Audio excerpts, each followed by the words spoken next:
평생 잠자리를 가졌던 배우가 3,000명은 된다. 누가 한 말일까요? 바로 찰리 채플린인데요. 영화를 좋아하는, 아니 좋아하지 않으시는 분들도 한 번쯤 찰리 채플린이란 이름을 들어보셨을 겁니다. 최근 밝혀진 사실로 그는 감독으로서 어린 소녀들만을 본인의 작품에 캐스팅해 그 소녀들과 잠자리를 가졌는데요. 그 수가 3,000명 정도 된다고 합니다. 그렇기에 현재 미국 내에서는 이런 찰리의 스캔들이 큰 파장을 몰고 있는 상황인데요. 더 충격적인 사실은 미국 정부가 밝힌 문서를 통해 FBI가 그의 배후에 있었다는 사실이 밝혀졌습니다. 영화 로리타를 다들 아실 텐데 찰리는 연애 상대로 10대 소녀에게 집착하는 로리타 컴플렉스를 갖고 있었는데요. 찰리의 딸 중엔 그와 나이 차이가 무려 70살이나 차이가 나는 딸도 존재하죠. 찰리의 맏딸인 제라이딘 찰리는 찰리의 이러한 컴플렉스를 아버지는 소녀들을 사랑했다. 어리면 어릴수록 더 그러했다. 그는 소녀들에게서 티없고 순수한 젊음과 아름다움을 보았다. 아버지는 로맨티스트였다. 고 말했는데요.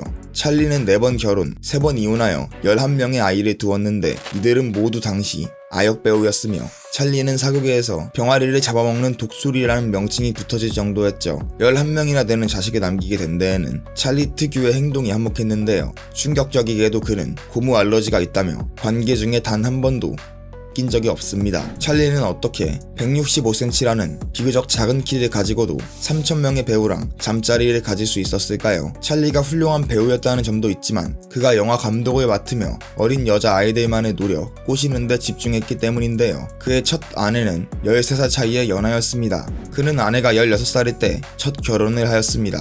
당시 찰리는 29살이었는데 그의 첫 아내인 밀드러드 해리스가 임신 사실을 밝히자 찰리는 스캔들로 인한 이미지 훼손을 걱정해 급히 결혼식을 올렸으나 사실 이는 밀드러드의 계략이었는데요. 찰리는 무명 여배우인 밀드러드가 자신의 명성을 이용하기 위해 거짓으로 임신했다 속이고 결혼한 것이라 생각하여 점점 밀드러드를 무시했습니다. 현대 기준 밀드러드는 약 100만원만의 생활비로만 살았어야 했는데 그녀는 장부에 돈을 일일이 기록하며 돈을 사용할 때도 찰리의 허락을 받아야 했고 심지어는 찰리가 VC의 옷장까지 점검하며 새로 산 옷이 있는지 확인했습니다. 앞서 말씀드렸죠. 찰리는 스스로 3,000명의 여성들과 잠자리를 가졌다 말했는데 찰리의 바람은 기본이었죠. 그의 성생활은 상상을 초월하는데 그는 1년 중 절반 정도만 집에 돌아왔다 전해집니다. 그렇게 찰리의 자기중심적인 면모와 통제에 지친 밀드레드는 결국 이혼을 결심했는데요. 해리스가 후에 밝힌 바에 따르면 그녀는 찰리가 다른 소녀들과 바람을 피우는 것을 견딜 수 없었으며 그가 중독이었다고 주장했습니다. 리타는 당시 12살의 나이에 영화 더 키드의 오디션장에서 그를 처음 만났습니다. 찰리는 그녀가 16세가 되었을 때 자신의 영화 황금광 시대에 캐스팅하며 접근했는데요. 이때 찰리는 이미 35세의 중년 남성이었죠. 어린 리타에게 중년의 찰리는 부담이었을 겁니다. 심지어 찰리는 리타와 교제 중에 바람을 피며 수백 명의 배우를 만났다는 사실이 밝혀졌는데요. 찰리가 리타에게 연애 초기부터 만약 너가 임신하게 되면 반드시 결혼하겠다 라고 약속했지만 리타가 진짜 임신을 하게 되자 찰리는 화를 내며 낙태를 강요했습니다. 하지만 리타는 이를 거부했고 그녀의 가족 중 한 명이 총을 들고 찰리를 협박하며 결혼하지 않으면 신고하겠다고 으름장을 놓았습니다. 당시 리타가 미성년자였다는 점 때문에 찰리는 미성년자 성범죄 혐의로 체포될 가능성이 있었고 결국 감옥을 피하기 위해 1924년 멕시코에서 급히 결혼식을 올리게 되죠. 그런데 채플린은 본인이 받은 피해를 생각하며 교도소에 가는 것보다는 조금 나은 일이었다고 말할 정도로 이 결혼을 고통스러워했다고 합니다. 그는 결혼 생활 내내 리타를 조롱하고 협박하며 이 결혼은 오래가지 않을 것이라 말하곤 했습니다. 심지어 리타가 임신한 상태임에도 불구하고 다른 여배우와의 바람을 이어갔고 리타가 첫째 아들 시드니를 출산한 후에도 그는 그녀와 자식에게 거의 관심을 두지 않았습니다. 리타는 찰리의 지속적인 성적 요구와 괴롭힘에 시달렸습니다. 특히 법정 기록에 따르면 찰리는 리타에게 집단 성관계를 요구하며 이를 거절할 때마다 리타에게 문제가 있다 여기며 리타를 학대했습니다. 결국 이 둘은 3년 만에 이혼을 하게 되는데 이 소송이 역대급입니다. 리타는 법정에서 찰리의 학대와 외도를 구체적으로 폭로하며 당시 미국 역사상 가장 큰 위자료인 약 150억 원을 받아냈습니다. 150억 원의 금액은 당시 찰리에게도 적지 않은 부담이었으며 그의 명성에도 상처를 남겼죠. 그렇담 찰리 채플린은 어쩌다 FBI랑 엮이게 됐을까요? 1945년 뜬금 한 여배우 조안 베리가 찰리의 아이를 낳았다며 소송을 제기했습니다. 실제 베리와 찰리는 몇 달 동안의 교제만 했었는데요. 혈액형 검사 결과 찰리는 친부가 아닌 것으로 밝혀졌지만 당시 법원은 배신자였기에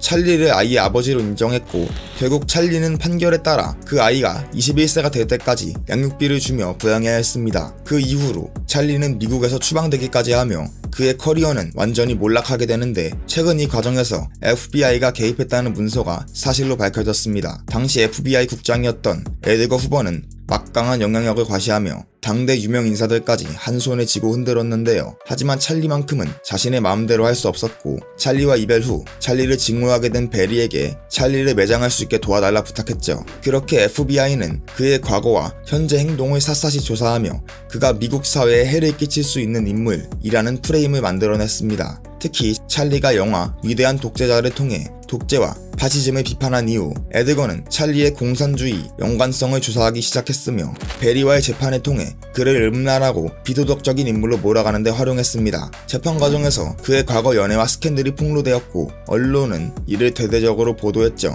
이는 대중의 시선을 돌리는 데 성공했으며 채플린의 이미지에 치명타를 입혔습니다. 그렇게 FBI는 그가 공산주의와 연관이 있다는 이유로 입국 비자를 취소했으며, 이후 찰리는 스위스에 정착하여 우나 오닐이라는 18세의 여성과 교제하며 평생을 보내게 됩니다. 여기서도 FBI랑 연관된 사건이 터졌다 밝혀졌는데, 찰리는 오닐과 결혼을 할 때 미국에 온 배은망덕한 영국인이라고 찰리를 욕하던 칼럼니스트 헤더 하퍼를 엿먹이기 위해 그의 라이벌에게 자신의 결혼 특종 소스를 주게 됩니다. 그렇게 이에 분노한 하퍼는 그간 자신의 정보원들을 통해 수집한 찰리의 각종 정보를 FBI에 넘겨버렸고, 친공산주의자 성향으로 보일 수 있는 찰리의 행적들을 FBI로부터 제공받아 기사화하며 반찰리 여론을 조성했죠. 그렇게 이는 1952년에 찰리의 미국 입국 금지에서 큰 역할을 하게 됐습니다. 소송 후에도 FBI의 감시를 받은 찰리는 미국에서 추방당한 후 영국, 스위스에서 활동했지만 이전의 명성을 되찾지는 못했죠. 그렇게 그는 1972년 아카데미 수상차 20년 만에 미국에 방문, 단 한 번도 미국을 찾지 않았고 FBI의 피해자로 남게 됩니다. 찰리 채플린의 영향력을 생각해봤을 때 현대 사건이었다면 정말 엄청난 스케일이었을 것 같은데, 여러분들은 이러한 찰리의 불륜과 FBI의 이슈에 대해 어떻게 생각하시나요? 댓글로 편하게 의견을 남겨주시면 저도 같이 소통하겠습니다. 구독과 좋아요도 한 번씩 부탁드리는데 항상 구독자분들에게 힘을 얻고 영상 제작에 정말 큰 힘이 됩니다. 마이클 잭슨의 죽음, 레오나르도 디카프리오, 르브론 제임스와 연관된 폭로 영상도 준비되어 있는데 이 버튼을 눌러 시청해주세요.